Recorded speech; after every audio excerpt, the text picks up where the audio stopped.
राधा वल्लभ श्री हरिवंश। राधा वल्लभ श्री हरिवंश। राधा वल्लभ श्री हरिवंश।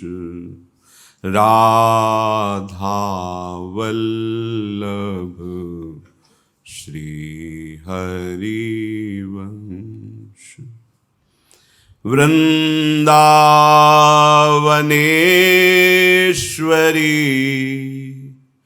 तवैव पदारविन्दं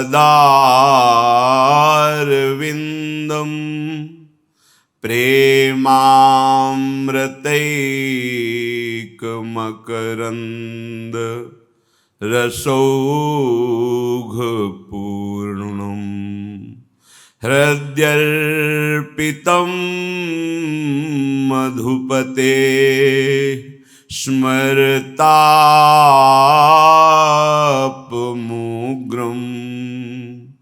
निर्वापयत् परम शीतलमाश्रयामि।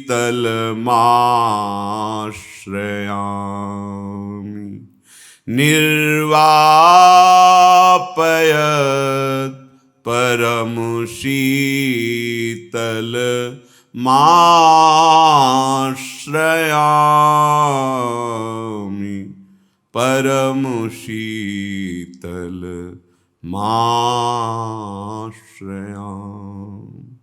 परम सच्चिदानंद घन प्रेमानंद स्वरूप नवनिभृत निकुंज महामहिम परम पावन श्री वृंदावन धाम। श्री वृंदावन धाम के लाडिले युगल चंद्र प्राणाराध्य श्री श्यामा श्याम समस्त हित परिकर निज परिकर। उपासक मन को ही सुधारना उपासना का मूल लक्ष्य समझे। यदि हम शास्त्र और गुरुवचन के थोड़ा भी विरुद्ध चलेंगे तो स्वयं भगवान ही मन बने हुए हैं। इंद्रियाणाम मनस्यास्मि, वो आपको अपने सतमार्ग में नहीं चलने देंगे। ऐसी प्रबलता मन में उठेगी कि आप फिर भटक जाएंगे। अक्षरशः इस बात को समझा जाए। क्रियाओं से, मनमुखी साधना से कभी किसी को उस दिव्य ऊंचाई पर स्थित होते नहीं पाया गया। इतिहास साक्षी है, शास्त्र साक्षी है। वही पहुंचा है जो अपना आग्रह दुराग्रह सब छोड़कर गुरु वचनों पर, शास्त्र वचनों पर अपने जीवन को समर्पित कर दिया है। शांत चित्त का समाधान हो चुका है। अब जो ही कहें करें हम सोई। और क्षमता इतनी कि प्राण है शरीर में, चेष्टा करने लायक है शरीर, तो उसे प्रमाद में नहीं पड़ा रखना। भगवत आज्ञा का, भगवत सेवा स्वरूप जितना हमारे अंदर बल है, जो हमें सेवा मिली है, गृहस्थ विरक्त जो सेवा, प्राणपन से निर्वाह, तो सारे कर्म बंधन नष्ट हो जाएंगे। वही भगवान जो मन बने बैठे हुए हैं, वो धीरे धीरे सरस होकर अपने स्वरूप को प्रकाशित कर देंगे। अंतर्दृष्टि खुल जाती है। अंतर्मुखता तो पहले आवे तब तो अंतर्दृष्टि खुले। श्रीपाद प्रबोधानंद जी महाराज कह रहे हैं, अंतर्दृष्टि पश्य वृंदावनस्य शुद्धम ज्योति कामराजात्मकस्य शोभालोभाल्लोलनेत्रांजलिभिर् नित्या पेया राधिका माधवाभ्याम। हे भाई, अंतर्दृष्टि खुलती है तब महामाधुर्य रस प्रदान करने वाला दिव्य वृंदावन नेत्र गोचर होता है। शुद्ध ज्योतिष स्वरूप परम तेजोमय आनंदमय प्रेममय श्री राधा माधव का साक्षात्कार करने की योग्यता आती है। उसके नेत्र इतने लुभायमान हो जाते हैं कि वो राधा माधव के सिवा और कुछ देख ही नहीं पाता। जिधर दृष्टि उधर राधा माधव। पर अंतर्दृष्टि,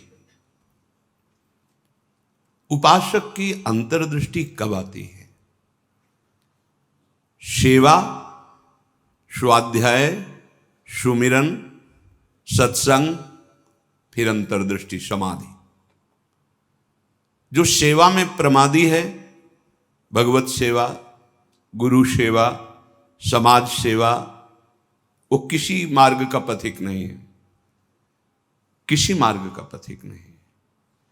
बड़े बड़े महापुरुष जो ब्रह्मबोध हो गए या भगवत तत्व में स्थित हो गए, उनको भी इस भगवत स्वरूप समाज की सेवा करनी ही पड़ी। शरीर में जब तक हमारे बल है तब तक हमें समाज स्वरूप, भगवत स्वरूप, गुरु स्वरूप, वो एक ही परमात्मा बैठा है, हमें सेवा में तत्पर रहना है। क्योंकि इस शरीर से बहुत जन्मों में अशुभ कर्म हुए हैं, उनका क्षय सेवा से होता है। प्रगट शरीर से जब हम सेवा करते हैं, इसका प्रभाव मन पर पड़ता है। जो हम क्रियाएं करते हैं उनका प्रभाव मन पर पड़ता है। यदि अशुभ क्रियाएं हैं तो मन गंदा संकल्प करने वाला मलिन होता चला जाएगा। शुभ क्रियाएं हैं तो थोड़ा पवित्र होता जाए। लेकिन आपकी शुभ अशुभ दोनों से परे क्रियाएं भगवत स्वरूप, तो आपका मन भगवत स्वरूप हो जाएगा। तब अंतर्दृष्टि खुलती है, एक एक इंद्रिय परम पावन हो जाती है। ये 7 बातें पूज्य श्री राधा बाबा आदेश कर रहे हैं, अंतर्दृष्टि खोलने के लिए है। साधक प्राणों की बाजी लगा करके भी इनका कभी उल्लंघन न करे तो 4 अनर्थों का अपने आप नाश हो जाता है। आगे वर्णन आएगा। प्रेम ही अंतर्दृष्टि है। प्रेम नेत्र, हरिवंश नेत्र, हिय के नयन निहार, अंतर्दृष्टि, ये एक ही शब्द के बहुत से पर्यायवाची हैं। प्रेम नेत्र कह रहे प्रेम न बाड़ी नीपजे, प्रेम न हाट बिकाए, राजा परजा जेहि रुचे, शीस दे ले जाए। समझो, प्रेम ये बाजारू वस्तु नहीं कि खरीद लोगे पैसा देके। प्रेम ये ऐसा नहीं कि खेती बाड़ी है आप मेहनत करके इसे उपजा लोगे, नहीं। बोले चाहे राजा हो या प्रजा हो, जिसे भी प्रेम चाहिए शीस दे ले जाए। नारायण अति कठिन है हरि मिलन की बाट, या में पग पीछे धरे, प्रथम शीस दे काट। प्रथम शीस दे काट, शीस दे ले जाए, इसका क्या भाव होता है? अहम का समर्पण, बिका हुआ मैं हूं, मेरी कोई इच्छा नहीं, मेरी कोई चाह नहीं, अब जो ही कहें करें हम सोई, और जैसा वो करते जोई जोई प्यारो करे, सोई मुझे भावे। बात हो गई। प्रेम नेत्र खुलने का अधिकारी हो गया। ये अहम ही तो नचा रहा है। ये कभी वैराग्य में बैठा लेगा, कभी तपस्या में, कभी भोगों में, कभी प्रमाद में। इसके अनुसार थोड़ी भूमिकाएं बनती हैं भक्ति की या ज्ञान की। आचार्यवाणी, गुरुवाणी, उनकी आज्ञा अनुसार चलने पर हृदय में भूमिकाएं जागृत होती रहती हैं। ये अहंकारी देहाभिमानी सुधरना ही नहीं चाहता, मनमानी आचरण करना चाहता है। मनमानी आचरणों से ही तो आज तक हम विमुख रहे, सुख से, शांति से, भगवदानंद से। दुख और अशांति, क्लेश और बंधन बार बार यही मन और बुद्धि तो दे रहे हैं। बिल्कुल सत्य बात कह रहा हूं। इसे केवल सुनना ही मत समझ लेना। पूज्य राधा बाबा के वचन, ये साथ आए बिना तुम चाहे प्रेम के प्रवचन कर लो, चाहे सुन लो, प्रेम तुम्हारे हृदय में जागृत नहीं होगा, अंतर्दृष्टि नहीं खुलेगी। श्रीपाद कह रहे हैं अंतर्दृष्टि पश्य वृंदावनस्य, अंतर्दृष्टि से वृंदावन का दर्शन होता है। हमारी देखो बाहर नेत्र तो हैं पर त्रिगुणात्मिका माया के हैं। स्त्री दिखाई देती, पुरुष दिखाई देता है, जड़ दिखाई देता है, चैतन्य दिखाई देता है, अच्छा दिखाई देता है, बुरा दिखाई, ये कुछ नहीं। यहां सब चिदानंद वपु प्रियाजू की सहचरियां और दिव्य एक पत्ते की कांति के बराबर भी महामहिम वैकुंठ नहीं है, ये वृंदावन है। वृंदावन द्युति पत्र की उपमा को कछु नाही, कोटि कोटि वैकुंठ हो तेसम कहे न जाए। क्यों कि एक एक पत्ते और फूल में मेरी लाडली जू का प्रतिबिंब पड़ता है। पत्र प्रसून बीच प्रतिबिंब ही नख सिख प्रिया जनावे। कहां वैकुंठ में वो सुख तो सखाओं को भी अच्छा नहीं लगा वैकुंठ का। फिर नित्य प्रिया प्रीतम के अंग सेवी सहचरी भाव अलग। तो वृंदावन अंतर्दृष्टि पश्य। जब तक भगवत साक्षात्कार नहीं हो जाता तब तक बहुत सावधान। इसके बाद सावधान रहने की जरूरत ही नहीं। जैसे मन सच्चिदानंद प्रभु का स्पर्श करेगा फिर इसको विषय सेवन की स्मृति ही नहीं रह जाती। उसे उपरति अवस्था कहते हैं। एक होती त्याग अवस्था, ये साधक करता है, विषयों के प्रति आकर्षण है पर भोगूंगा नहीं क्योंकि मुझे भगवत प्राप्ति करनी है। दूसरी होती वैराग्य अवस्था, भोगों का सानिध्य है, ये भी जानते हैं कि हाँ ये भोगने में मन बुद्धि कहते हैं कि सुखद है पर नहीं, राग रहित हो रहा है। और एक स्थिति आती है कि भोग सामग्री सानिध्य है, ये भोगने वाली चीज इसकी स्मृति ही खत्म। जैसे विष्ठा देख करके भोगने की खाने की इच्छा नहीं होगी, वमन देखकर खाने की इच्छा नहीं होगी, मलवत वमनवत विश्ववत ऐसे यहां से लेके ब्रह्मलोक तक के भोगों का उसे त्याग हो जाता है, जिसे उपरति कहते हैं। भोग सामग्री है, भोगने की इच्छा ही नहीं है, ये बोध भी नहीं रहता कि ये भोगना चाहिए क्योंकि अखंड स्मृति जागृत हो गई आराध्य देव की। पहला उपासक को शांत लक्षण धारण करना है। काम आ रहा है, क्रोध आ रहा है, कोई गाली दे रहा है, विक्षेप हो रहा है, प्रतिकूलता आ रही, अपमान, अनुकूलता आ रही, सम्मान। शांत का मतलब ना हर्ष न शोक, गंभीर, अंदर से गंभीर शांत। पहला लक्षण अंतर्दृष्टि खोलने के लिए सिद्धांत में भी वर्णन, शांति रव्यर्थ कालत्वम विरक्तिर्मान शून्यता। शांति, अपने प्रति कोई बार बार अपराध कर रहा है, शांत। न शरीर से दंड, न वाणी से दंड, न मन से दंड देने का संकल्प, क्योंकि सब में मेरा प्रभु विराजमान है। बिल्कुल ध्यान से बाबा ने कहा, ये बिल्कुल सत्य सत्य बात कह रहा हूं। प्राणपन से इन सातों बातों का निर्वाह करोगे तो अंतर्दृष्टि खुल जाएगी। प्रेम, यदि आप थोड़ा भी प्रमाद करेंगे तो इनको धारण नहीं कर पाएंगे। पहला ही है शांत, भाव देश में भी पहला है शांत। शांत दास्य शक्य वात्सल्य कांता सहचरी। शांत हमारे भगवान का स्वरूप है, शांताकारम, शांत।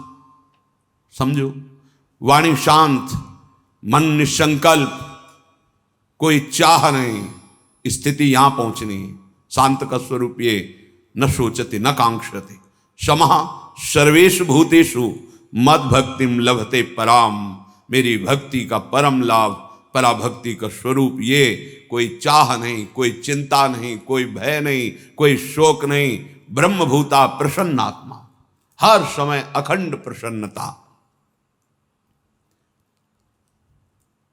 देखो भक्त कैसा शांत होता है। परीक्षित जी महाराज गर्भ से ही भगवान के परम प्रिय भक्त हैं। भगवान ने गर्भ में ही रक्षा की। जब ये उत्तरा जी के गर्भ में थे, अश्वस्थामा ने ब्रह्मास्त्र संधान किया, कितनी बुद्धि बिगड़ गई थी। गर्भस्थ शिशु की हत्या सबसे बड़ा पाप होता है। भ्रूण हत्या, गर्भ हत्या, ये बहुत बड़े पापों में आता है। इतना बड़ा विद्वान क्रोध के वशीभूत होकर ब्रह्मास्त्र का संधान कि पांडवों का वंश ही विनाश कर देंगे। उत्तरा ने किसी अन्य का आश्रय नहीं लिया। जिसे द्रौपदी जी से चूक हुई, पतियों का आश्रय, सभा में बैठे हुए महापुरुषों का आश्रय, भुजाओं का आश्रय, दांत का, उत्तरा ने नहीं। जे ही देखा कि जाजुल्यमान ब्रह्मास्त्र गर्भ नष्ट करने के लिए आ रहा है, हाथ उठाया और तुरंत भगवान का हे करुणा निधान गोविंद, पूरा शब्द नहीं हुआ, भगवान गर्भ में ही प्रकाशित हो गए, आसपास गर्भ की रक्षा कर रहे हैं। परीक्षित जी गर्भ से ही भगवान के भक्त हैं। अधर्म का धन कोई भी हो बुद्धि भ्रष्ट कर देता है, बहुत इससे बचा जाता है। आप इससे समझिए अधर्म के धर्म का कितना प्रभाव होता है। जबरदस्ती बलात् राजाओं को जीत करके वैभव छीनना, यह स्वभाव था जरासंध का। संतों के मुख से सुना कि जब भीम के द्वारा भगवान ने जरासंध का वध कराया, सहदेव का तिलक किया, पर उसका वो मुकुट जिसमें बहुत से राजाओं की जीती हुई रत्न मणियां, हीरे आदि थे, वो मिला के सबसे 20,000 तो कैद किए था। जैसे पशुओं की बलि देना हो, ऐसे वो बलि देने के लिए 20,000 राजाओं को। वही मुकुट एक दिन परीक्षित जी अपने मस्तक पर धारण किए। धारण करते ही शिकार खेलने का मन हुआ, चल पड़े शिकार। इतनी प्यास असह्य हो गई कि ऋषि आश्रम में गए। वो समाधिस्थ थे, अपने स्वरूप में स्थित थे। कोई है आश्रम में, मुझे बहुत प्यास लगी है। वहां तो समस्त इंद्रियां, मन, बुद्धि सब चेष्टा रहित है, भगवत स्वरूप में एकदम डूबे हुए, बाहर से शांत, कोई चेष्टाएं न सुना रही न दिखा रही, कोई इंद्री काम नहीं करेगी, क्योंकि सौम्य अवस्था को प्राप्त समाधिस्थ महापुरुष।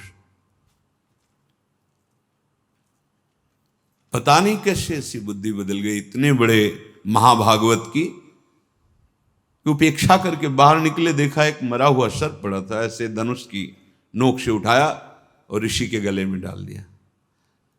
महत अपराध है। साधु का उपहास या इस तरह की चेष्टाएं, उनको इसका भी पता नहीं चला, तो शांत अपने स्वरूप में स्थित हैं। कुछ ब्रह्म ऋषि कुमार देखे कि राजा परीक्षित अंदर गए थे, बाहर गए तो कोई बात ही क्या, वहां गए तो देखा समाधिस्थ थे, उनके गले में मरा हुआ सर्प। तो ऋषि कुमार दौड़ते हुए श्रृंगी ऋषि जहां स्नान कर रहे थे वहां गए और कहा, राजा परीक्षित ने बड़ा उपहास किया आपके पिताश्री का, एक मरा हुआ सर्प गले में डाल दिया। इतनी बड़ी सामर्थ्य कैसे कि समाधिस्थ मेरे पिता का अपमान। तो क्या उन्होंने समझ लिया कि राजाओं के पास ही बल होता है, ब्रह्म ऋषियों के पास बल नहीं होता? नौ किशोर अवस्था है श्रृंगी ऋषि की, उसी जल से आचमन किया और कहा आज मैं दिखाता हूं कि ब्रह्म ऋषियों का बल क्या होता है। इसने मरा हुआ सर्प मेरे पिता के गले में डालकर एक ब्रह्म ऋषि का अपमान किया। मैं शाप देता हूं आज के 7वें दिन तक्षक सर्प इसे डसेगा और कोई त्रिभुवन में नहीं बचा पाएगा। ऐसा ही हुआ और दौड़ करके आए और पिता के गले में लग गए। जब वो बहुत देर लिपट के रोए से तो धीरे धीरे वृत्ति बाहर आई। क्या हुआ, क्यों रो रहे हो? उनका ये परीक्षित आए हुए थे और आपके गले में मरा हुआ सर्प डाला, आपका अपमान किया। नहीं नहीं, देखो इसमें क्या अपमान होता है? गलती तो हमसे हुई, राजा भगवान का स्वरूप होता है। वो आए थे आश्रम में, अर्घपाद आदि देते, उनको जल पिलाते, उनकी सेवा करते, वो हमारे संपूर्ण प्रजा का शासन करते हैं, सेवा करते हैं, रक्षा करते हैं। हमसे गलती हो गई, रोना नहीं चाहिए। तब किसी ऋषि कुमार ने कहा ये रोए ही नहीं है, इन्होंने शाप भी दे दिया है। नहीं नहीं, निरपराध राजा को शाप कैसे दे दिया? क्या शाप? 7 दिन में तक्षक काटे। गजब कर दिया तुमने। अरे हमसे पूछ तो लेते, अब ये ब्रह्म वाक्य हैं, इतने बड़े ब्रह्म ऋषि वो भी नहीं काट सकते। अपने शिष्यों को भेजा जाओ और परीक्षित को सूचना दे दो, कोई उपाय कर लो अपने परम कल्याण का, 7 दिन में तक्षक सर्प आएगा और डसेगा। जो ही जाके वहां परीक्षित ने मुकुट उतार के ये क्या मेरे से, ये क्या हो गया, मुझे दंड मिलना चाहिए। बहुत पश्चाताप करें, ऐसा उपहास कैसे कर दिया, ऐसा अपराध कैसे कर दिया। इतने में वो शिष्य पहुंचे और कहा, महाराज आपने जो गले में सर्प डाला, बालक होने के कारण श्रृंगी ऋषि ने आपको शाप दे दिया है। निश्चित आपको 7वें दिन महाभयंकर विषधारी तक्षक आएगा और डसेगा, आपको कोई नहीं बचा सकता। आप उपाय कर लीजिए भगवत प्राप्ति का। बहुत हृदय शीतल हुआ, वर्णन है, एकदम हृदय में शीतलता हुई, प्राश्चित हो गया। तत्काल सर्वस्व का त्याग, सम्राट पद पर जन्मेजय का तिलक और गंगा के किनारे का।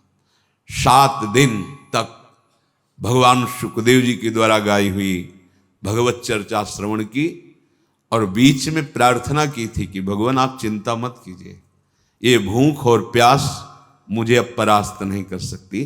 जिस प्यास से पीड़ित होकर के हमने गले में सर्प डाला था, आज उसी प्यास को मैं पराजित कर रहा हूं आपके श्रीमुख से सुने हुए भगवत वचन।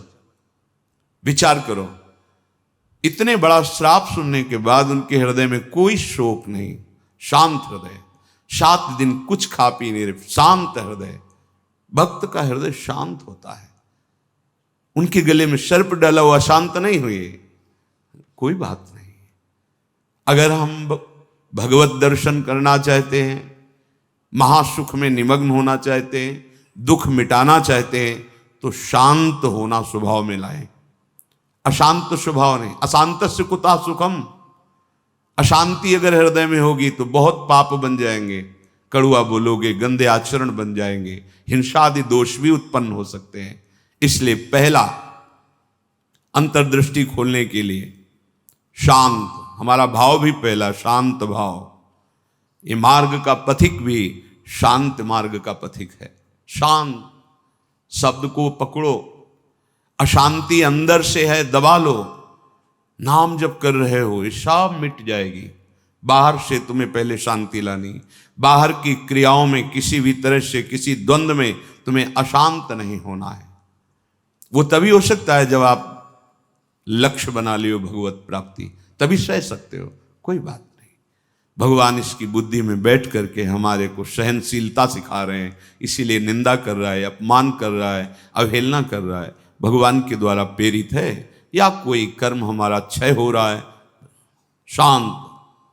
दूसरा है आराध्य देव के भजन के सिवा कोई भी एक क्षण व्यर्थ न जाने पावे। अव्यर्थ कालत्वम, कबहू काल वृथा नहीं जाए। सेवक जी महाराज पकड़ो, अंतर्दृष्टि प्राप्त महापुरुष ही जीवन मुक्त कहा जाता है। पकड़ो, कोई भी क्षण भजन के बिना ना जाए। शरीर से सेवा हो रही और अंदर ही अंदर नाम जब चल रहा है, प्रभु के लीला रस से भरे हुए पद गुनगुनार। कितना सहज सरल भगवदानंद प्रदान करने का हमें साधन मिल गया गुरु कृपा से। सेवक शरण सदा रहे, अनत नहीं विश्राम। कह वाणी हरिवंश की, कह हरिवंश ही नाम। या तो नाम मंत्र चल रहा है और या वाणी जी गुनगुना रहे हैं। एक क्षण भी न जाए। देखो, प्रयास करो। गुरु कृपा बल में ऐसी सामर्थ्य है, अहंकार में नहीं। एक क्षण भी भजन के बिना ना जाए, अंतर्दृष्टि तभी खुलेगी। तीसरा, ये विश्वास कर लो, संसार के किसी भी भोग में सुख नहीं है। कभी तुम्हें तृप्ति नहीं मिल सकती, क्योंकि है ही नहीं। ये भूत के लड्डू हैं, चाहे जितना खा लो पेट नहीं भरेगा, और ना खाओ तो ललचाते रहो। इसलिए तुम्हारा ललचाना ना हो, नाम जप करो। ये विश्वास करो महापुरुषों के वचनों से, भोगों में सुख नहीं है। कितना भोगोगे? महाराज ययाति ने अपने शरीर से तो यौवन अवस्था का भोग किया ही, अपने पुत्र की यौवन अवस्था लेकर फिर भी तृप्ति नहीं हुई। तब उन्होंने कहा संपूर्ण संसार के ये सब भोग भगवत विमुख व्यक्ति एक को दे दिए जाएं तो भी वो तृप्त नहीं हो सकता, क्योंकि नहीं है। कल किसी ने प्रश्न किया था, ऐसा ऐसा हमने सैकड़ों ऐसा ऐसा सब किया, तो हमने कहा ईमानदारी से बताना, वृंदावन में बैठे हो, क्या तुम्हारी तृप्ति हुई, क्या सुख हुआ? तो चिल्ला के रो के बोला नहीं, नहीं होगी। विनिश्चितम बदामि तेन अन्यथा वचांस। गोस्वामी जी के, मैं झूठ नहीं बोल रहा, सत्य कह रहा हूं। हरिम भजन्ति, बिना भजन के तुम्हारे इंद्रियां, तुम्हारा मन, तुम्हारा हृदय शीतल हो ही नहीं सकता, विश्राम पा ही नहीं सकता। ये जलाती रहेंगी कामनाएं, तृष्णा, वासनाएं। इसलिए पहले समझ लो, गुरुजनों के वचन मान लेने से निकल जाओगे। अगर अनुभव करने की चले भोग राज्य में, तो आज तक कोई ऐसा नहीं हुआ कि स्वयं लौट पाया हो। हमारी आपकी तो बात जाने दो, बड़े बड़े महापुरुषों में। एक उदाहरण, आद्य गुरु भगवान शंकराचार्य जी नवीन किशोर अवस्था में ही पूरे विश्व को अपने प्रकांड ज्ञान के द्वारा परास्त कर दिया। जब तीर्थराज प्रयाग पहुंचे, पूरे सन्यासियों का साथ में दल होता, मंडली होती, आगे भगवान शंकर साक्षात शंकराचार्यम, शंकरम शंकराचार्यम, ज्ञान का विशुद्ध स्वरूप, तेजों में दृष्टि पड़ते ही चरणों में झुक जाए, ऐसा तेज। मंडन मिश्र नाम के एक बड़े विद्वान थे। भगवान शंकराचार्य जी ने उनसे कहा, सत्य को स्वीकार करो या तर्क। उन्होंने तर्क स्वीकार किया, पर ज्ञान समुद्र भगवान शंकर से कौन जीत सकता है, परास्त कर दिया। उनकी पत्नी बहुत विवेकवान बुद्धिमान थी, आई और प्रणाम किया और कहा, प्रभु आप संपूर्ण विजय अभी नहीं प्राप्त किए, अर्धांग तो अभी बचा हुआ मैं भी हूं, मेरे प्रश्न का उत्तर दे दो, तब हम दोनों परास्त माने जाएंगे। अभी तो आधे अंग को परास्त किया, आधा मैं हूं। बात सत्य है।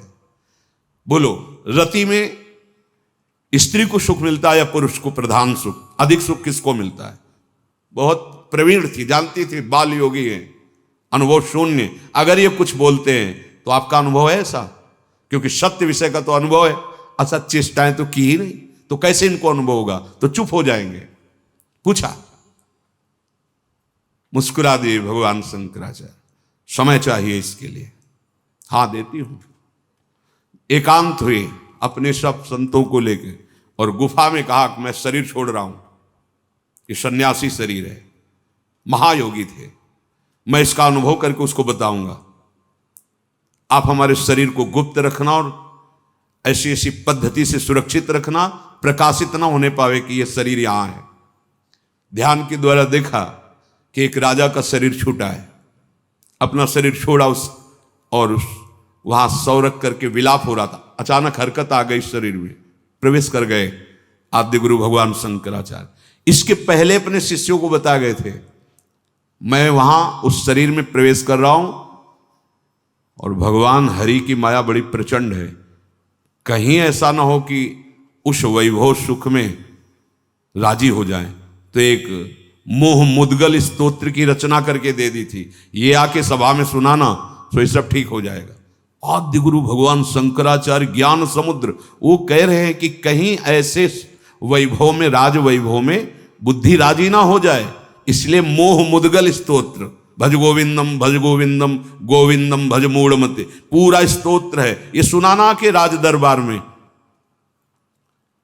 जे ही हरकत हुई शरीर में, तो अब तो महान खुशी, नहीं राजा जीवित हो गए, बड़ा आनंद उत्सव मनाया गया। अब शरीर तो राजा का, लेकिन अंदर योगी, महायोगी, लौकिक चेष्टाओं का बिल्कुल ज्ञान नहीं। रानी बहुत बुद्धिमान थी, समझ गई कि राजा तो पधार गए हैं, इनके शरीर में किसी योगी का आवेश हुआ है। कोई योगी तो क्या, हमारे राजा ही तो है ना। उसने गुप्तचरों को आदेश किया, कहीं भी किसी योगी का शरीर दिखाई दे तो उसको तत्काल नष्ट कर दिया जाए। पहले ही भगवान शंकराचार्य जी ने गुप्त रख लिया था, पर बता दिया था सुरक्षित रखना। सारी चेष्टाएं उनको सिखाई रानी ने। वास्तविक काफी समय हो गया, शिष्य इंतजार करते रहे,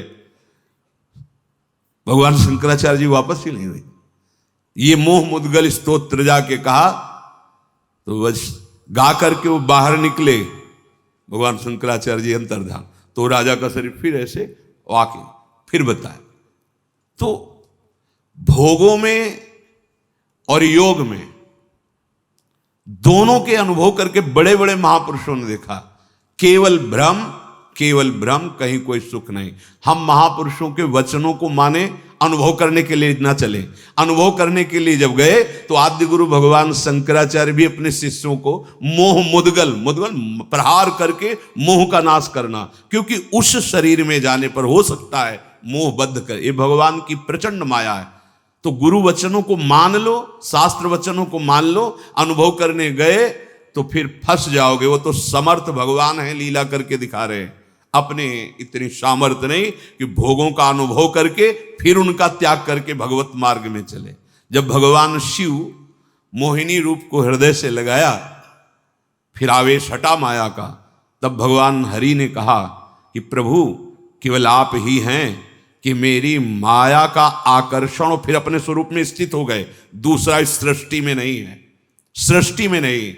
ऐसी प्रचंड माया भगवान की है। इसलिए पूज्य राधा बाबा कह रहे उपासक, तीसरा नंबर है, समस्त भोगों में कोई सुख नहीं है, ये मान लो। केवल शरीर यात्रा के लिए या अपनी धर्म पूर्ति के लिए, आप गृहस्थ में हैं तो धर्म पूर्ति के लिए, संतानोत्पत्ति के लिए वो आज्ञा शास्त्र की है, वो निष्पाप क्रिया है, वो आपको आगे बढ़ाएगी। भगवत मार्ग के पथिक को जितने से काम चल जाए कम से कम, उतना शास्त्र सम्मत भोगों को स्वीकार करके आराधना में बढ़ना है। शास्त्र सम्मत, तस्मात् शास्त्रम प्रमाणम ते।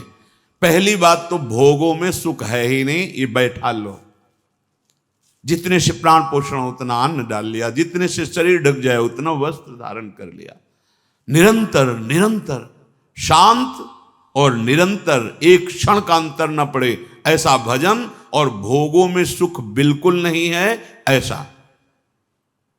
जैसे कोई दुर्गंध युक्त स्थान हो तो हम नाक बंद करके चलेंगे, क्योंकि बड़ी दुर्गंध है। कोई मल बमन आदि पड़ा हो तो उस पर दृष्टि नहीं डालेंगे। ऐसे भगवत मार्ग में चलने वाले पथिक की दृष्टि बड़े से बड़े आकर्षणकारी भोगों के प्रति होती है, ध्यान रखना। रमा विलास राम अनुरागी तजत बमन जिम जन बड़भाग, वो देखेगा भी नहीं। ऐसे अगर आप किसी भी दृश्य को प्रियता से देखते हैं मोबाइल में, या ऐसे छुप के देख रहे हैं, भाई सामने तो देख नहीं सकते तो किसी ऐसी जगह खड़े जहां से शरीरों का आकर्षण देख रहे हैं, अपने आप का नाश कर रहे हैं, वो संस्कार बन रहे, तुम्हें गिराएंगे, यहां नहीं तो कहीं गिरा देंगे, आज नहीं तो कल गिरा देंगे। बहुत सावधान। ये तीसरा है, किसी भी भोगाकर्षण से हम प्रभावित ना हो। जब दूसरा चलेगा तो तीसरा ही आ जाएगा। निरंतर भजन और ये सावधानी, निश्चित। हमें अच्छा लगा जब उससे पूछा, वो खुद वर्णन कर रहा था ऐसा। हम कहा क्यों गंदी बातें सुने, पर इसलिए कि इससे लाखों लोगों का भाव शुद्ध हो सकता है। उससे पूछा तुम्हें क्या मिला, सुख मिला? तो उसने कहा नहीं, और रो पड़ा चिल्ला के। बस मान लो ये बात, इन गंदे चेष्टाओं में कभी सुख नहीं, कहीं सुख नहीं। केवल तुम मृत्यु का वर्ण कर रहे हो, अपनी जीवन को नष्ट कर रहे हो। शास्त्र सम्मत भोग वैराग्य प्रदान करके मोक्ष प्रदान करते, धर्म अर्थ काम मोक्ष। अगर आप मनमानी आचरण करेंगे, मनोरंजन करेंगे, तो आप कोई भी हो, कहीं भी हो, नष्ट हो जाएंगे। ये संत महापुरुष जन, इनकी वाणी एक जैसे मां दुलार करके डांटती है, ऐसे अनंत दुलार लेकर आपसे कह रहे हैं। आपकी निंदा करना उद्देश्य थोड़ी है, आपको अवगुणी साबित करना उद्देश्य नहीं, आपके हृदय को चोट पहुंचाना उद्देश्य नहीं, पर आपके हृदय को महान बनाना और दुर्गुणों से, दुर्विचारों से, दुष्कर्मों से मुक्त करा के महासुख में निमग्न करना, इस संतों की वाणी का पावर है। ये उसकी सामर्थ्य है। आप उससे कटु वचन न माने, उपहास या अवहेलना न माने। जैसे हम चाहे जो रोग हो डॉक्टर के सामने पेश करते हैं, ऐसे ही बड़ी कृपा है उनके ऊपर जो अपने अवगुणों को अवगुण मान रहे हैं और उनसे दूर होना चाहते हैं। ये कोई आश्चर्य में बात नहीं, क्योंकि भगवती माया बहुत बलवती है। भगवत विमुख कुछ भी करा सकती माया। जो भगवान नाम जापक वहां होश में रहती माया, क्योंकि वो स्वामी का नाम जप कर रहा है और प्रभु की शरण में है। अगर उपासक के हृदय में भोगों से घृणा नहीं आई है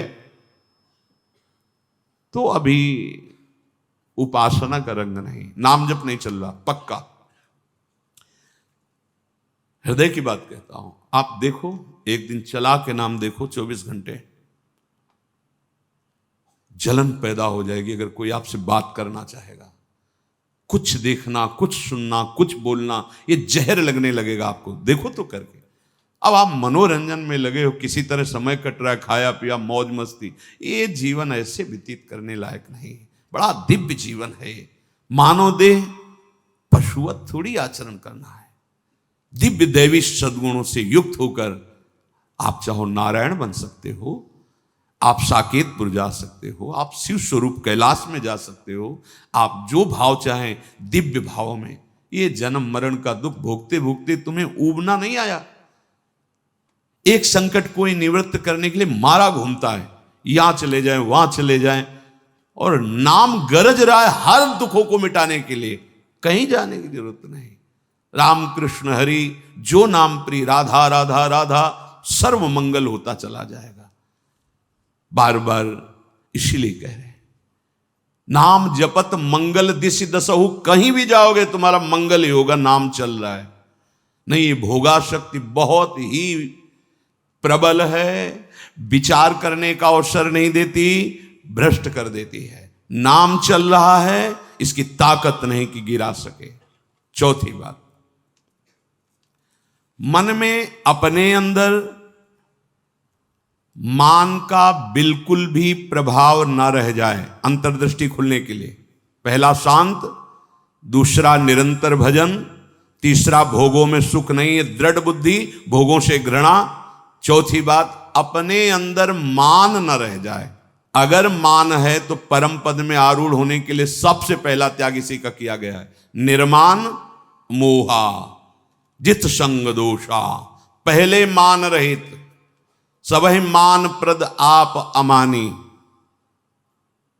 मान अगर है तो फिर परमार्थ मार्ग का पथिक। और संसार में मान के लिए ही सब कुछ किया जाता है, और परमार्थ मार्ग इससे उल्टा है। मान की धज्जियां उड़ा दी जाती हैं।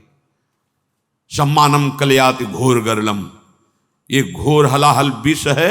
अगर अध्यात्म की ऊंचाई पर चढ़ना है तो सम्मान की धज्जियां उड़ा दे, अंदर से कभी स्वीकार न करे, सबके चरणों में नमन करे। वो साष्टांग कर रहा है, पंचांग कर रहा है, बलिहारी उसकी श्रद्धा है। वो सबके हृदय में विराजमान भगवान को प्रणाम कर रहा है, गुरु प्रदत्त वेश को प्रणाम कर रहा है। हम तो दास हैं उनके चरणों में।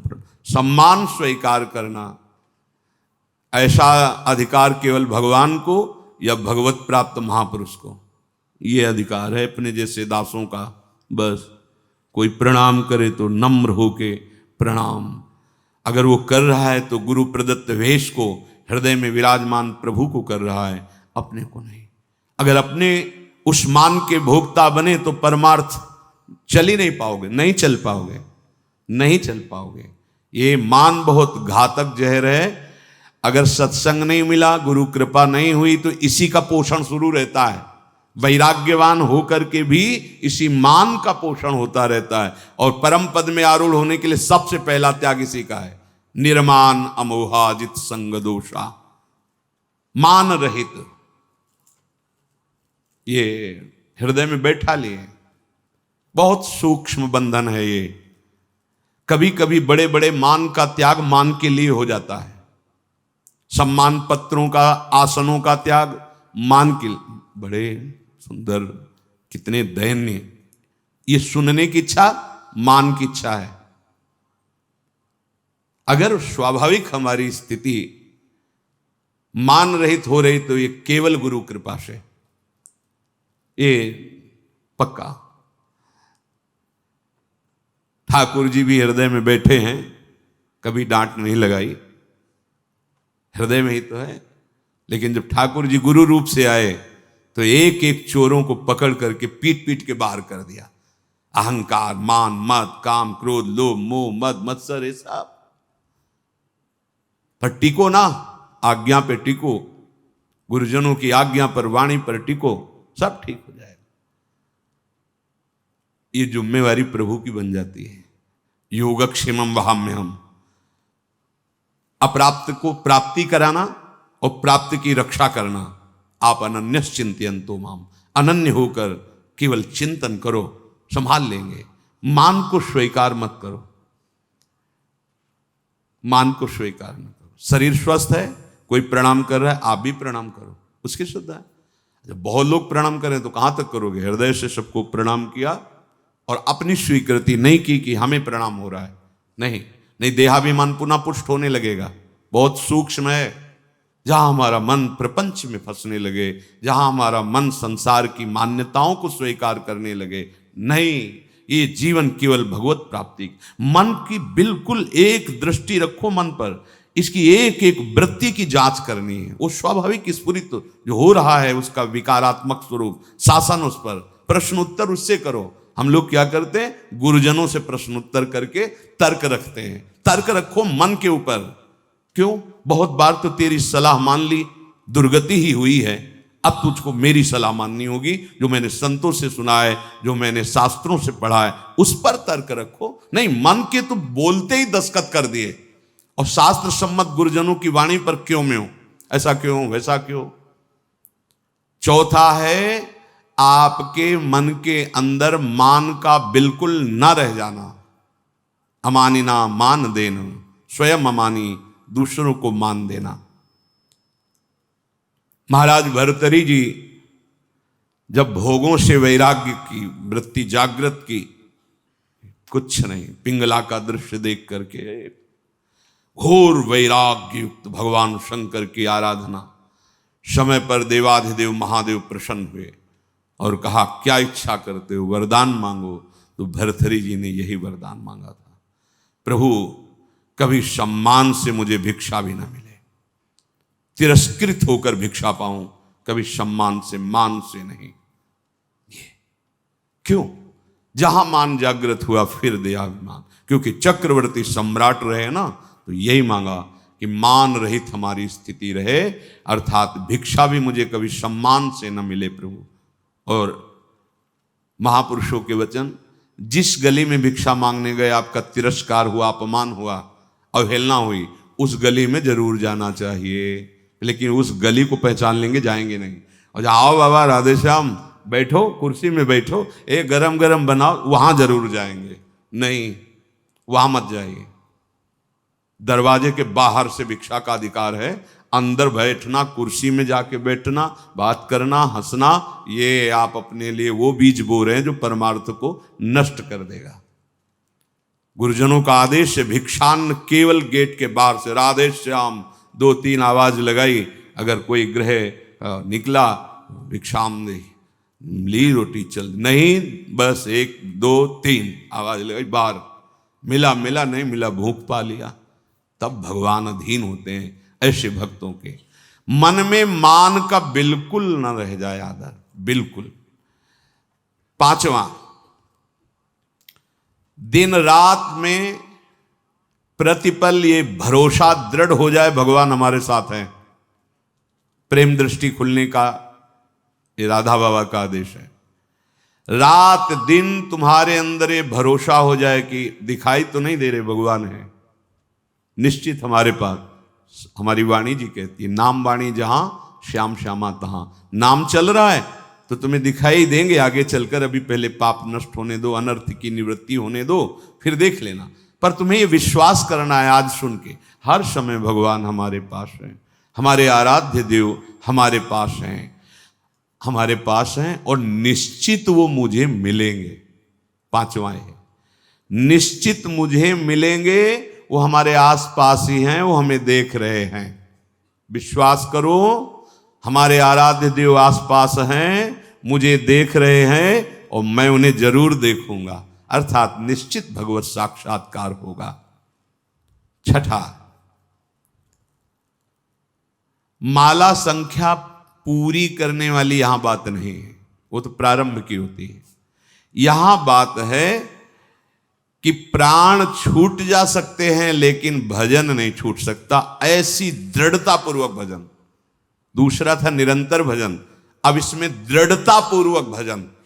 दृढ़ता इसलिए छठा नंबर मानो उसी की व्याख्या का रखा है। कोई प्रलोभन आ सकता है जो आपके भजन को रोक सके, क्योंकि माया बहुत बलवती है। कोई वासना दबी होगी, वही वासना का सारा भोग सामग्री फ्री, एकांत भोगो इसको, क्योंकि आप बहुत ऊंचाई पर चढ़ने जा रहे हो, भोगो इनको। लेकिन भगवत साक्षात्कार करने वाला किसी प्रलोभन में, प्रभु देखो त्रिभुवन की राज्य लक्ष्मी देने पर भी आधे पल के लिए, याद हो गया होगा आपको, सैकड़ों बार कहा है, आधे पल के लिए भी अपने प्रभु का विस्मरण नहीं, इसे दृढ़ता कहते हैं। और भयानक से भयानक पीड़ा और कष्ट होने पर भी प्रभु का विस्मरण नहीं। देखो यहां तो जरा सा कुछ विक्षेप हो गया तो भजन ही नहीं है, भजन ही नहीं है। वैसे ही भजन ने बिना विक्षेप के, फिर शारीरिक कोई पीड़ा, कोई बहादुर आदमी वही होता है जब उसके घाव लगते हैं ना रणभूमि में, तो उसको और आवेश आता है शत्रु को मारने का। ऐसे ही उपासक होता है, बुखार है, कष्ट है, पीड़ा है, नाना प्रकार के दुख हैं, उसको और आवेश आता है, पहले से भी और अधिक नाम जप। ये जीतने का मार्ग है, हारने का नहीं। जीतो, हर विषय को रौंदो, हर विक्षेप को रौंदो नाम बल से। भजन नहीं छूट, नहीं मन लग रहा चिल्लाओ राधा राधा राधा राधा राधा। ऐसे अगर तुम मन फंसा लेगा, जान गया कि जरा सा दुख दो भजन छोड़ देगा, नहीं। बाबा कह रहे हैं ऐसा भजन, पहले तो निरंतर भजन का आदेश दिया, ऐसा भजन जिसमें इतनी दृढ़ता कि चाहे प्राण चले जाएं, संख्या वाली बात हम नहीं रह गई, चाहे प्राण छूट जाएं तो वही बात अलग। जैसे एक जगह महापुरुषों के वचन सुने थे, या तो गाढ़ नींद में हो तो तुम्हारी बात अलग, और या मृत्यु में मूर्छा में हो तो तुम्हारी बात अलग। नहीं, अगर चेतना है तो नाम नहीं छूटेगा, चेतना है तो नाम नहीं छूटने देंगे। ये थोड़े दिन तुम्हें कठिन लगता है, जहां अभ्यास हुआ मस्त हो जाओगे, देख लेना, निहाल हो जाओगे। ऐसी बातें कोई प्रयास नहीं करना पड़ेगा। जैसे पलक झपकने का प्रयास आप नहीं कर रहे, जैसे दिल धड़कने का आप प्रयास नहीं कर रहे, जैसे श्वास प्रश्वास में आप कोई प्रयास नहीं कर रहे, ऐसे। और जहां भजन शुरू हुआ तो जैसे भोजन आप करते हो पचा लीवर देता है, ऐसे नाम आप जब करो सारे दुख नष्ट कर देगा, नाम पचा देगा, सारे कर्मों को भस्म कर देगा। दृढ़ता, अभी हमारे अंदर दृढ़ता नहीं, थोड़ा सा व्यवहार, थोड़ा सा सम्मान, थोड़ी सी प्रतिकूलता, अपमान भजन छुड़वा देगा। देख लो, ऐसी दृढ़ता की प्राण निकलने की भी बात हो तो राधा राधा राधा, नाम नहीं छूट सकता। सातवां, जहां भगवान की लीलाएं हुई उनमें अत्यंत आसक्ति हो जाना। ये ब्रज 84 कोश भगवत लीला क्षेत्र है, इसमें आसक्त हो जाना। भले आप नहीं रह पा रहे हैं, लेकिन आप कहीं भी हो, आश्रय इधर हो वृंदावन, जब आपको छुट्टी मिली भागे वृंदावन, एक दिन ही सही परिक्रमा लगाई, दर्शन किया, सत्संग किया। भगवत लीला स्थलियों में आसक्ति, आसक्ति का मतलब होता है फिर और कहीं जाने की इच्छा नहीं होगी। जैसे विदेश में गया हुआ आदमी छुट्टी पाया तो अपने देश जा, तो अपने घर की बात सोचे, घर जाना है, ये हमारा घर है वृंदावन। हम भूल से माया में अनेक संबंध स्थापित करते हुए भटक रहे हैं। आ जाओ, हरि और किशोरी जो, ये ललिता विशाखादि सखियां, दिव्य वृंदावन, ये हमारा घर और ये हमारे घर के जन है। आए मिले परिवार आपने, हरि हंस कंठ लगायो, भाग बड़ो वृंदावन पायो। ये 7 बातें जब कोई धारण करता है और 4 विघ्नों से बच जाता है तो उसके हृदय में अंतर्दृष्टि प्रकाशित हो जाती है। ये 4 दुष्कृत हैं, अनर्थ। ध्यान से सुनना, ये 7 बातें स्वीकार करनी है और इन 4 बातों से बचना है। पहला है दुष्कृत जात अनर्थ। पूज्य श्री राधा बाबा, पूर्व जीवन में जो हमसे पाप हुए हैं, बड़े बड़े बुरे कर्म हुए हैं, पूर्व में लाखों अनंतों जन्मों का बात आ गई। अभी अज्ञानी जी ऐसे तर्क करते हैं, कौन जाने पीछे कर्म हुआ है कि नहीं। अभी नया बच्चा जो प्रकट हुआ वो किसी विद्यालय में तो नहीं गया कि शिक्षा दी गई हो, आप ऐसे करो, वो भयभीत हो जाए, मतलब जानता है भय का क्षेत्र है। मां जब दुग्ध तो पीने लगता है, इसका मतलब ये पूर्वाभ्यासी है, इसका दुलार करो, ऐसे पुचकारो, वो किला, इसका मतलब है जानता है, इसे प्यार कहते हैं और ये इसको प्रहार कहते हैं। वो बड़ा पुरातन है, कपड़ा नया बदला हुआ है, अभी जीव नया है। कर्म भोग जब होते हैं, कई प्रश्न करते हैं कि अभी तो 10 वर्ष का बालक था, उसने इतना बड़ा पाप क्या किया, ऐसा। तुम क्या जानते हो? कपड़ा 10 वर्ष का है लेकिन पहनने वाला बहुत पुरातन है, वो भगवान का अंश है, न जाने कितने शरीरों का त्याग करते हुए पाप कर्म किए, तो वो उसको दंड मिल रहा है। महापुरुषों के वचन, ये अज्ञानी जनों के ऐसे तर्क होते, कैसे उनको समझाए। कह रहे हैं कि जो तुमने पूर्व जीवनों में पाप कर्म किए हैं, अब तुम भजन में लग रहे हो, तुम्हारा अंतिम जन्म का निर्णय है कि मैं भगवत प्राप्त हो जाऊं, अब वहां से हिसाब फटाफट होगा। वो संस्कार मन पे आएंगे, तन पे आएंगे, शांत नाम जप बढ़ाते जाओ। जो भोग जितना, वो बहुत कम करके भोगवा रहे हैं भगवान, बहुत कम करके। अगर तुम्हें अपने सारे कर्मों का भोग भोगना पड़े तो हजारों करोड़ों जन्म बार बार लो और बार बार भोगो, तो भी निपटना मुश्किल हो जाएगा, इतना स्टॉक है। अब इसी जन्म में थोड़ा थोड़ा करके भुगा करके अपने पास बुला लेते हैं। अत्यंत कृपा है।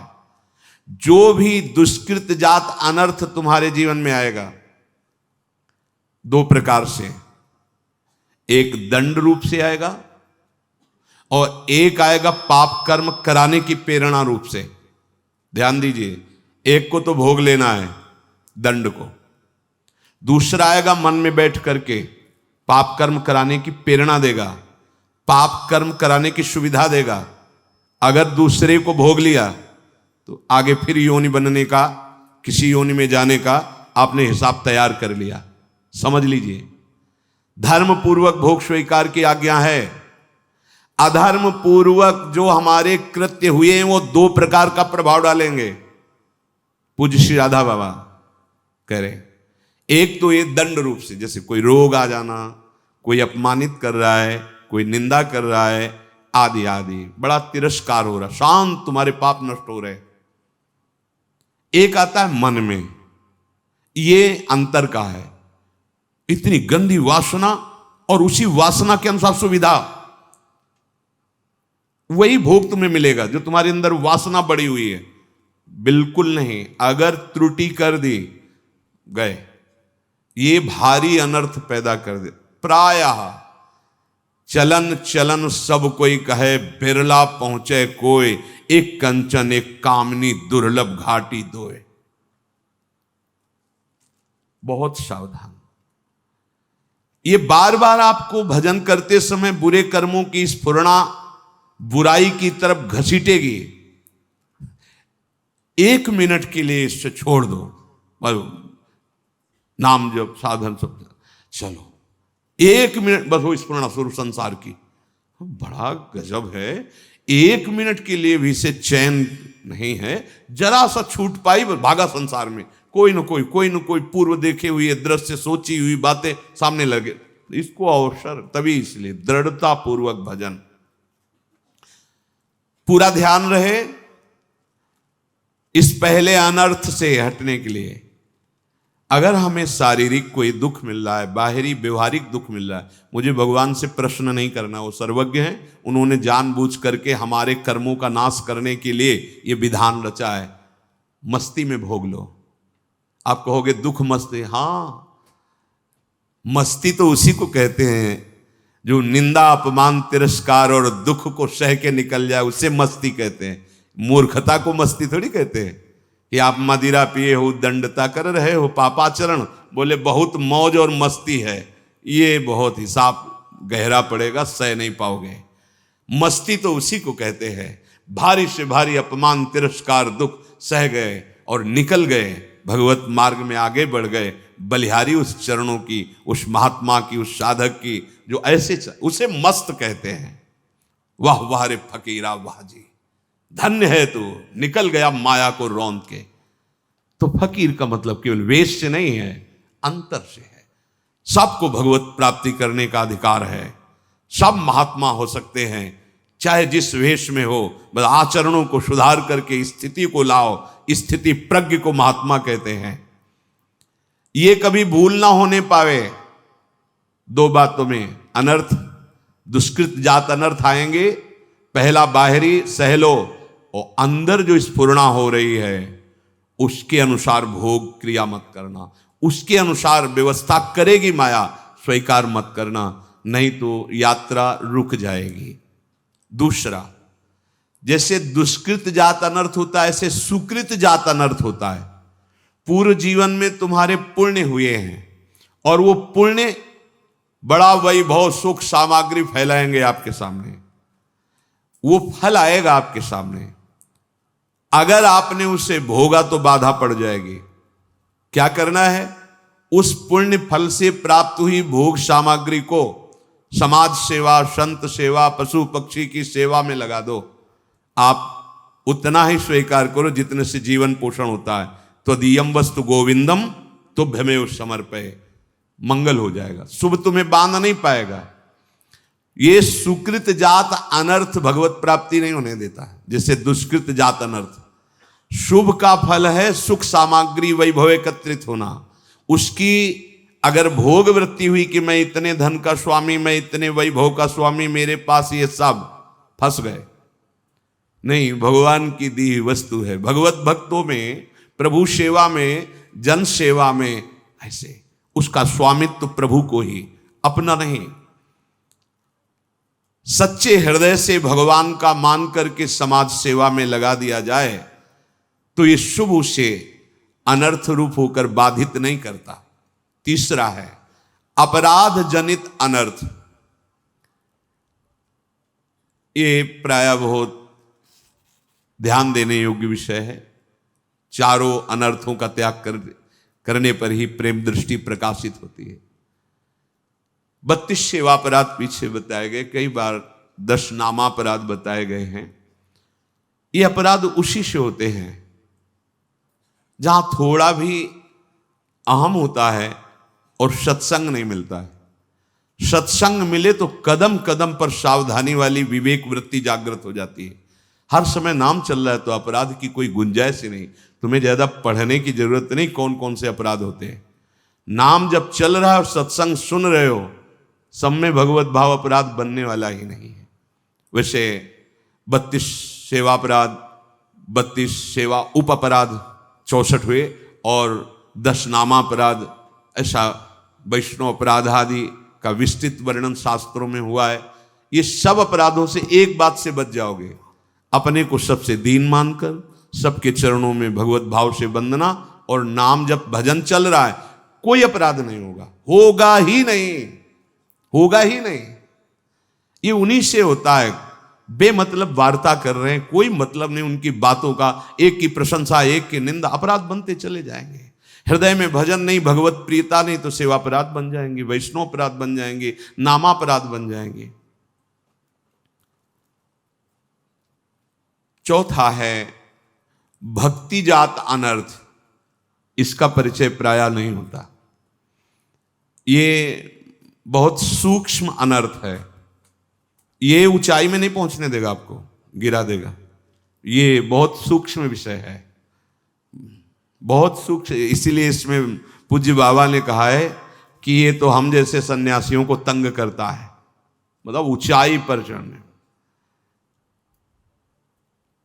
ये अंदर से अपने सम्मान की सुरक्षा, सम्मान की बढ़ोतरी और अपनी पूजा करवाने में सुख, दूसरे के प्रति थोड़ा हे भाव, गए गए इतना करके आए और ऊंचाई पर अब बैठने वाले फिसल गए। ये बहुत सावधान। ये भक्ति जात अनर्थ। बढ़िया चल रहे हो, कोई संशय नहीं, बहुत अच्छी है आपकी दिनचर्या, पर आपके अंदर इस बात का अभिमान आ गया। दूसरे के प्रति जब दोष दृष्टि हो जाए तो समझ लेना आपके अंदर गुणाभिमान जागृत हो गया है, और गुणाभिमान जागृत हो गया तो अध्यात्म रुक गया। उसकी ऊंचाई पर आप नहीं चढ़ सकते जहां ब्रह्मभूता है, जहां भगवत साक्षात्कार है। तो 7 धारण करना है और 4 इन अनर्थों से दूर रहना है। जो चारों अनर्थों से बचना चाहते हैं, पहली बात समझ लें कि किसी धनी मानी विषयी पुरुष की खुशामद से अपनी वासनाओं की पूर्ति न चाहें। देख लो, इसीलिए वैराग्यवान को आदेश है कोई भी धातु धारण न करे।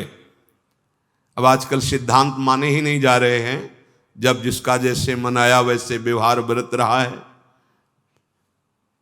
आचार्य परंपरा से, गुरु परंपरा से वैराग्यवान के लिए जो निर्देश हैं वैसी रहने में रहा जाता है। जो सन्यास, चाहे वो वैष्णव सन्यास वैराग्य या शैव सन्यास, सन्यास का मतलब होता संपूर्णतया भगवान के समर्पित होकर, राग रहित होकर वैराग्यवान। 2 ही पात्रों का वर्णन है, या तो रज के पात्र में पाए, या जैसे जंगली नारियल आदि के पात्र खप्पर होते हैं उनमें। सन्यासी जन प्राय काशी क्षेत्र में देखा खप्पर और उसी का कमंडल। धातु का कोई भी सोना चांदी अंगूठी माला, ये कोई भी वैरागी के शरीर में नहीं होना चाहिए। धातु नहीं, धातु निषेध की गई है। वैराग्य तन ढकने के लिए वस्त्र डाल लिए बस, कोई श्रृंगार शरीर का नहीं। आचार्य परंपरा के आदेश से रजरानी और प्रिया प्रीतम का प्रसादी चंदन, श्रृंगार शब्द से नहीं। बालों को 2 ही पद्धतियां है, या तो रखे रहने दो, आजीवन रखे रहो, और या 2 महीने में मुंडन करवा लो, ऐसी पद्धति है। अगर हम किसी की विषय चाह के लिए खुशामद करने गए, बहुत ये रपटने वाला मार्ग बताया गया है ज्ञान के पंथ कृपाण के धारा। तो सत्संग भगवान दे रहे हैं, इसीलिए कई बार सत्संग में कहा उसे अभिमान न समझा जाए। जीवन भर तुम सेवा करो, हम नहीं मानेंगे कि आपने सेवा की। मेरे आराध्य देव आपको निमित्त बनाकर कर रहे, हमारी आराध्य देव पर ही वृत्ति रहेगी, आप पर नहीं। आपको आराध्य देव इस, या मेरे आराध्य देव इस रूप में आए। किसी व्यक्ति पर ऐसा भाव कि ये बस गए। वैराग्य मार्ग के पथिक को समझना है। इस माया के नाटक को अपनी इज्जत न मान लिया जाए, अपनी जीवन की कमाई न मान लिया जाए, इसको उपलब्धि न मान लिया जाए कि भाई प्रणाम नमस्कार रुपया पैसा नाना प्रकार का वैभव, हे वैभव अगर तो फिर स्वर्ग लोक ऐसा है तुम देखिए, अभी तो देखा ही नहीं, वर्णन है ऐसा। ऐसे ऐसे क्या ब्रह्मलोक, क्या यहां तो आप ब्रह्म स्तंभ भुवनम सर्वम मायामयम जगत, ऐसे उपासक हो। सत्य हरिनाम का जप करते हुए पूरे त्रिभुवन से राग रहित होना, और यहां मृत्यु लोक के विषयों के लिए विषयी पुरुषों की खुशामद। पूज्य राधा बाबा सब डरते थे सामने जाना और प्रश्न करना, क्योंकि बाबा के ऐसे उत्तर होते थे, ऐसी बाबा ऐसे जैसे बाबा हमसे गलती तो भोग, गलती करने के पहले पूछा था कि हमसे कि बाबा हम जा रहे हैं गलती कर, राधा बाबा के वचन, जा भोग अपने कर्मों को। अब आया बताने बाबा गलती हो गई, बाबा ये ब्रह्म क्या है, भगवान कितने लाख नाम जप करते हो। ऐसे जो सच्चे भगवत स्वरूप में स्थित महात्मा है वो चाटुकारिता नहीं करते। चाटुकारिता जैसे तुम राजी हो जाओ वैसे मुंह चुपरी बातें। अगर तुम्हारा रत्ती भर भी, बाबा के शब्दों में, रत्ती भर भी विषयी पुरुषों से राग है, फिसलोगे फिसलोगे। संगम त्यजेत मिथुन वृत्तिनाम मुमुक्षु, बिल्कुल निरपेक्ष। पहला लक्षण है भगवत प्राप्त महापुरुष का, निरपेक्षम, कोई अपेक्षा नहीं त्रिभुवन में किसी से। आप वैरागी हैं, बहुत इस बात को बैठा लो, ये प्रवचन नहीं है, जीवन है। निरपेक्षम, किसी की अपेक्षा। मुनिम, हर समय मननशील। शांतम, हर स्थिति में शांत। निर्वैरम, किसी से कोई वैर नहीं। समदर्शनम, सब में अपने आराध्य देव का दर्शन। ये ऐसे महाभागवतों के पीछे भगवान डोलते हैं चरण रज लेने के लिए। अनुब्रजाम में हम नित्यम पूयत्यंगुरेण भी। ये बातें केवल सुना नहीं रहे हैं पूज्य राधा वाकर, इनको करना होगा, बड़ी तत्परता से करना होगा, प्राण समर्पित करके करना होगा, तभी आपकी स्थिति आ जाएगी। जो श्रीपाद प्रबोधानंद जी कह रहे, अंतर्दृष्टि पश्य वृंदावनस्य शुद्धम ज्योति कामराजात्मकस्य। जब आप ऐसे लक्षणों से युक्त होंगे, जो भी 7 धारण करना, 4 अनर्थों की निवृत्ति करना, तो सबसे पहले स्थिति आती है। इसके भाव को तभी समझा जा सकता है जब थोड़ा तो अध्यात्म की ऊंचाई हो। वो अब देखने लगता है, ये सामर्थ्य प्रभु ने दी, अब ये सामर्थ्य प्रभु ने दी, ये विकार गया, अब ये विकार शांत हुआ, कर नहीं रहा कुछ, उसको दिखाई देने लगता है। सर्व समर्थ दे रहे प्रभु मुझको गुण बल, निज नित्य महान रखते विनय विनम्र सदा, हो पाता नहीं उदय अभिमान, जीवन मुक्त नित्य रहता, करता प्रभु के गुण ग्रहण महान, प्रभु इंगित होता रहता फिर उन गुणों का दुनिया में सबको दान, करते और कराते प्रभु ये सभी स्वयं आदान प्रदान, मैं तो बना यंत्र हूं केवल, यंत्री वे स्वतंत्र भगवान। ये स्थिति हो जाती है। वो देखता है कि सर्व सामर्थ्यशाली प्रभु मेरे में गुण भर रहे हैं, ये गुण आया, ये गुण आया, प्रभु ने दिया प्रसाद, इसमें अभिमान नहीं आएगा, मैंने ये अभिमान। वो देख रहा है उपासक, सर्व समर्थ प्रभु मुझको ऐसा बल दे रहे हैं, ऐसा गुण दे रहे हैं, जो महान स्थिति पहुंचाते हैं। अनुभव में आता है, भोजन किया तो अनुभव में आता है ना, पेट भर रहा है, ऐसे अध्यात्म में समझ में आता है। प्रभु ने ऐसी स्थिति दी, देखो प्रभु ने इस विकार का शमन किया।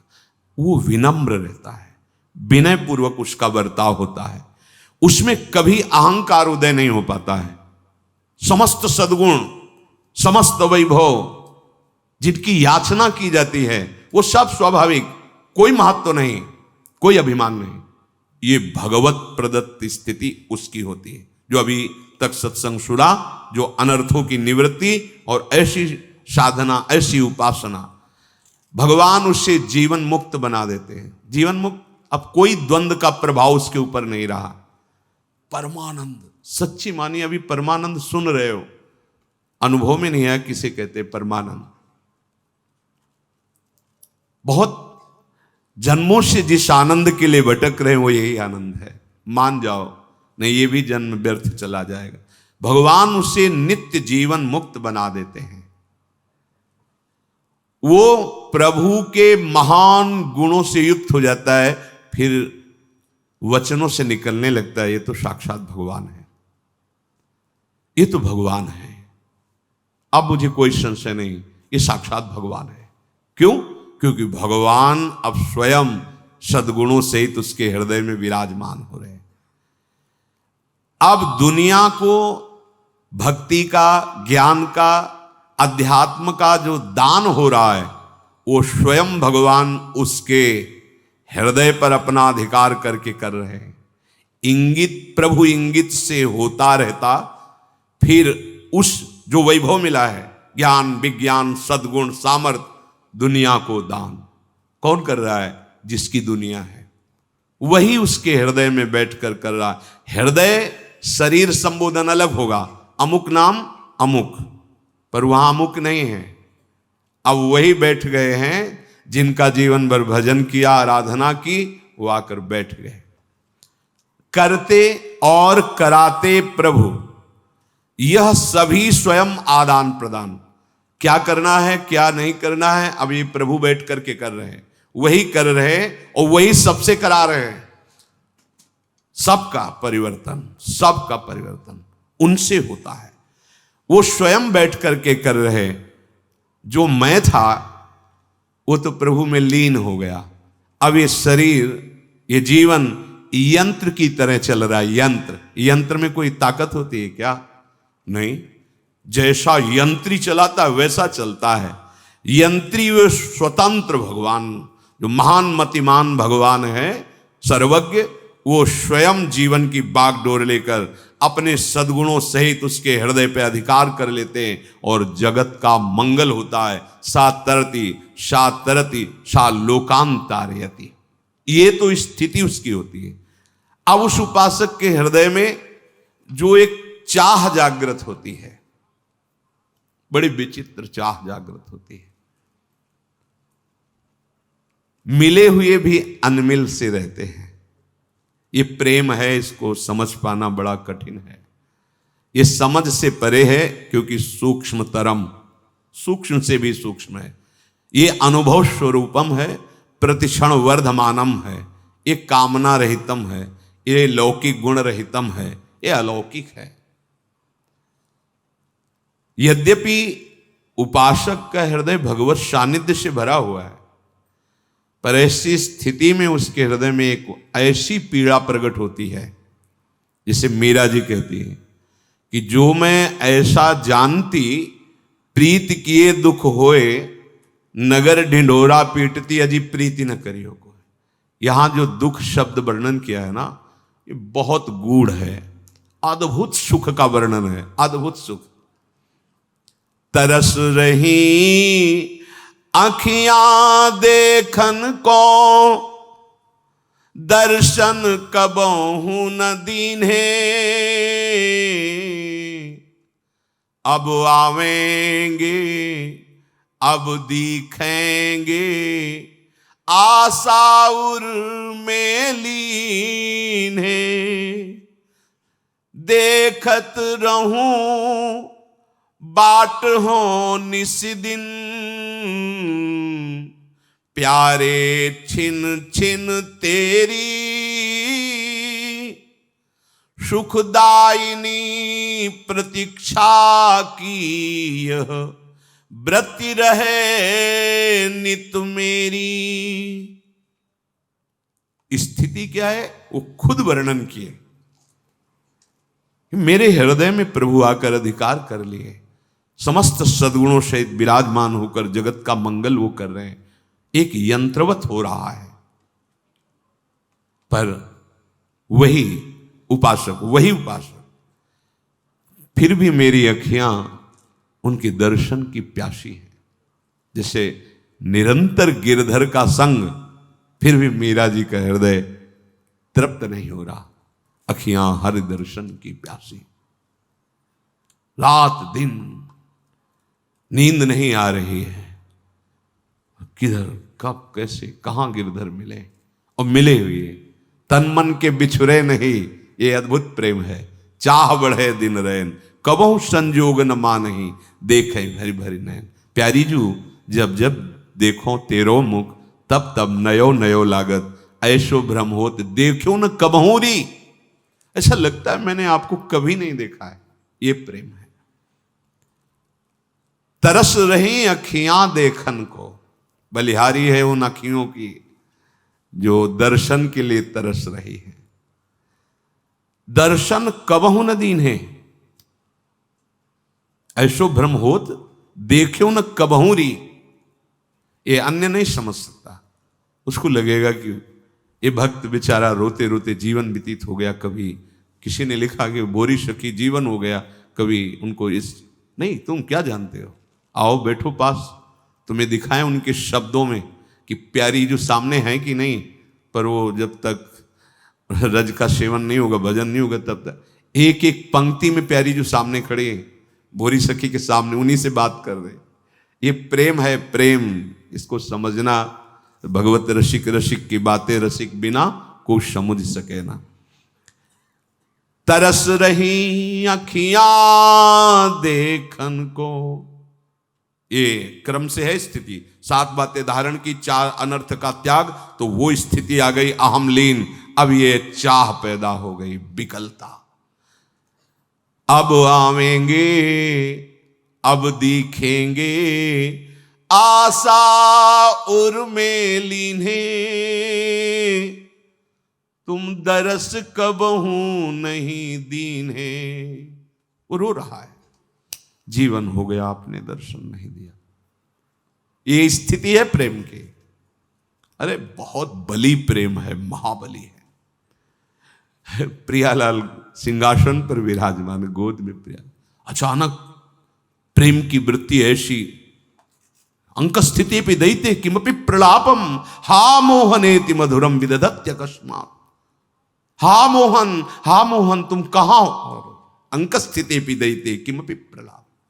यहां प्रेम की कैसी अद्भुत दशा, प्यारी जी के समीप है। हा राधा राधिका पुकारत निरखिन, क्वासी क्वासी वृषभानु नंदिनी बिलपति। ये एकांतिक प्रेम, ये जग गया तो बड़े बड़े नमस्कार करते हैं उस प्रेमी महात्मा को, जिसके हृदय में अद्भुत प्रेम, दुर्लभ वस्तु सबके लिए होगी, हमारे आपके लिए नहीं। क्यों? क्योंकि प्रियाजू ने बुलाया है ना, इसी रस के लिए तो बुलाया है। प्रियाजू यही तो देना चाहती हैं, नहीं तो हम क्या जाने। प्रियाजू को मगन थे संसार में, घसीटा उन्होंने, तो विश्वास करो, निमंत्रण दिया है, पत्तल भी लगा दिया, ये पत्तल लगा दिए, पात्र भी परोस दिए गए।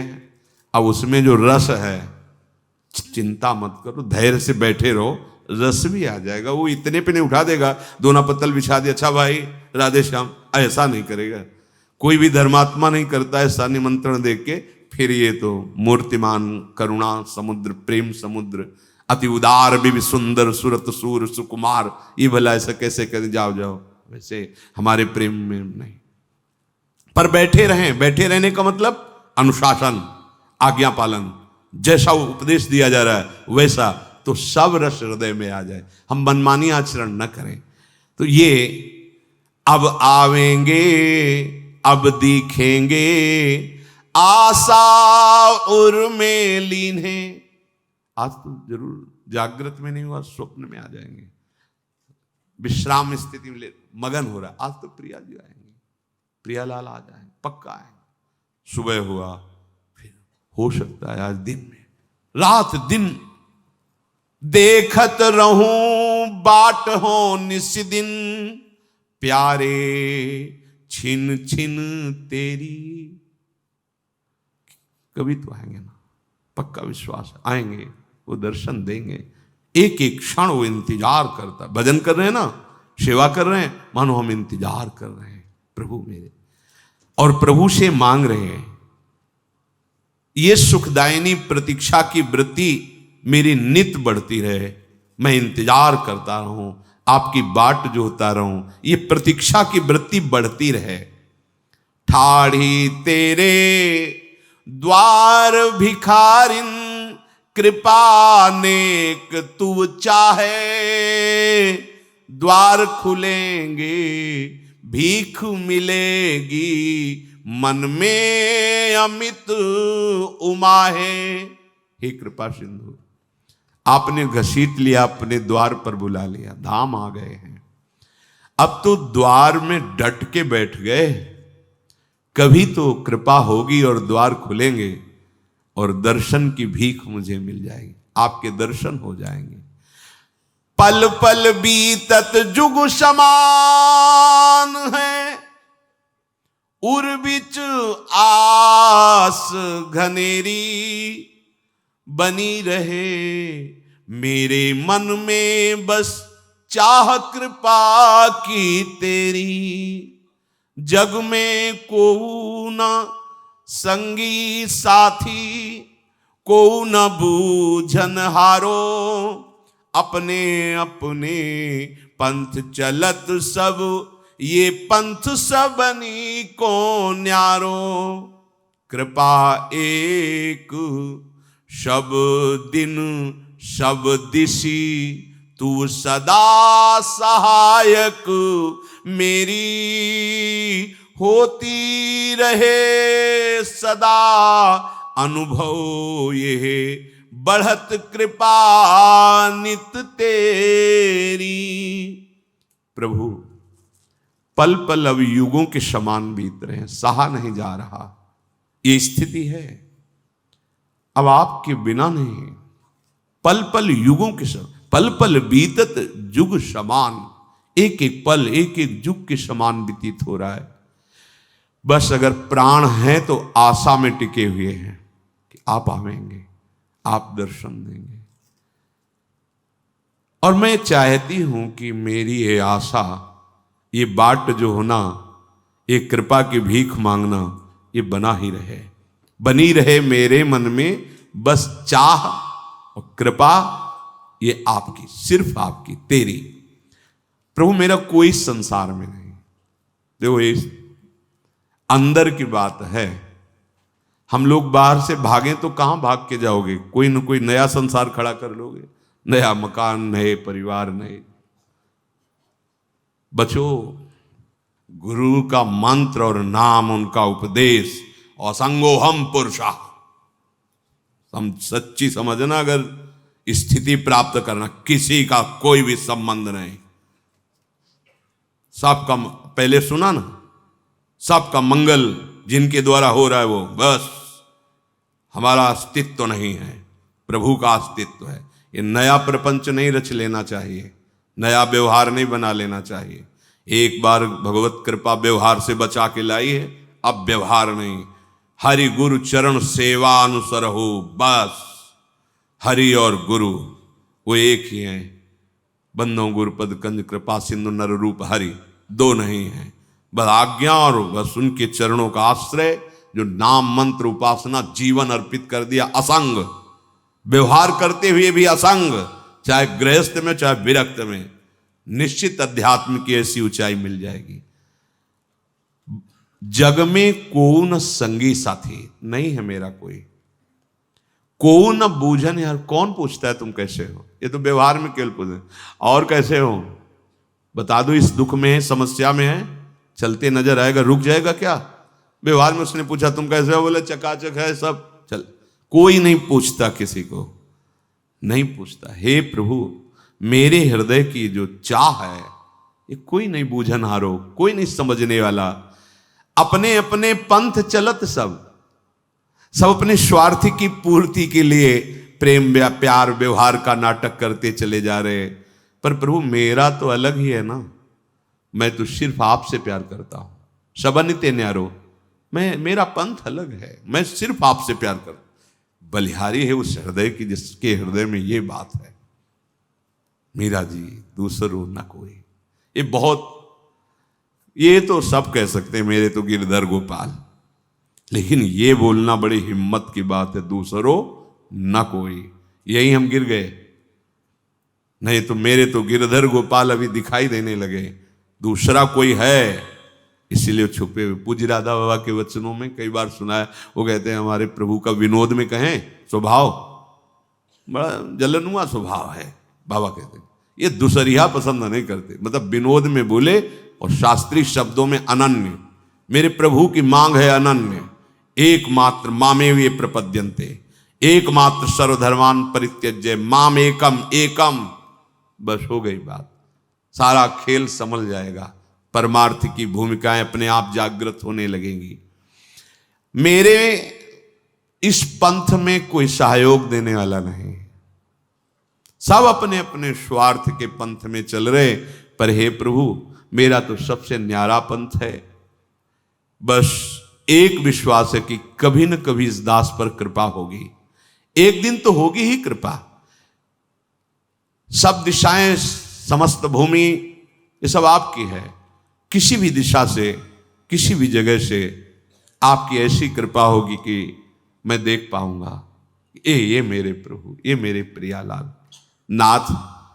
बस एक याचना है, अभी अगर अधिकार नहीं है दर्शन का तो ऐसी कृपा करते रहो कि अनुभव होता रहे कि आप मुझे बहुत दुलार कर रहे हैं, मेरे ऊपर आपकी बड़ी कृपा है। तो उपासक इस सत्संग को बहुत मनन करे, 7 बातें धारण करे, 4 अनर्थों का त्याग करे, तो उसकी ऐसी सम अवस्था की स्थिति आ जाती है कि वो देखता है कि सब कुछ श्री भगवान हृदय में बैठ के कर रहे।